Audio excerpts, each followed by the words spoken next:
Eternal whispers. A love. Beyond the grave. It was a cold winter night, and Chandni was driving through a deserted road on the outskirts of the city. The moonlight barely pierced through the thick mist that clung to the ground like a ghostly veil. She had been returning from a late-night party, and her thoughts were lost in the echoes of laughter and music when her car suddenly sputtered and came to a halt near an old, abandoned mansion. She sighed, frustrated, and stepped out to check. Her phone. No signal. The air was unnaturally still, and the towering mansion ahead of her sent a chill down her spine. It looked ancient, its walls cracked with time, yet it had an eerie, inviting aura. With no other choice, she decided to seek help. As she walked towards the entrance, the grand doors creaked open by themselves. Her heart pounded. "Hello? Is anyone there?" she called out hesitantly. A soft voice answered. "I've been waiting for you." Chandni froze. A tall, elegant man stepped forward from the shadows. His deep, sorrowful eyes locked onto hers. His presence was both mesmerizing and unsettling. "Who are you?" she asked, her voice barely above a whisper. "My name is Arav," he said, his voice like a distant melody. "And this is my home." Something about his words felt wrong. The mansion was clearly abandoned. Yet there was an undeniable pull, an invisible thread that tied her to him. He extended his hand, and without thinking, she followed him inside. As they walked through the grand halls, she noticed the dust-covered furniture, the fading portraits, and the broken chandeliers.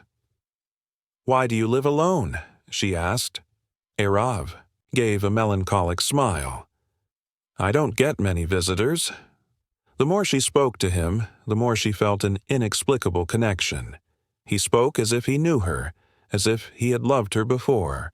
Time blurred as they talked, his stories pulling her deeper into his world. Then she saw it, a grand portrait hanging in the hallway. It was her. The woman in the painting was identical to her, draped in an old-fashioned gown, her expression frozen in time. A shiver ran down her spine. "What is this?" she asked, stepping back. Arav's face darkened. "I promised I would find you again, Chandni." She stumbled back, realization dawning on her. He was not a man. He was a spirit, a lingering soul bound by love and loss. And she was the reincarnation of the woman he had once loved. Centuries ago, tears filled his eyes. "You promised me eternity. You said we would never be apart." Chandni's head spun. Memories that weren't hers flashed before her eyes. Memories of love, of laughter, of a tragic end. She saw herself, in another lifetime, promising him forever before fate cruelly tore them apart. "I don't remember," she whispered. "You will," Arav said, stepping closer. "But this time, we will not be separated. This time, you will stay." The walls around her seemed to close in. The mansion trembled as if awakening from its slumber. She turned to run, but the doors slammed shut.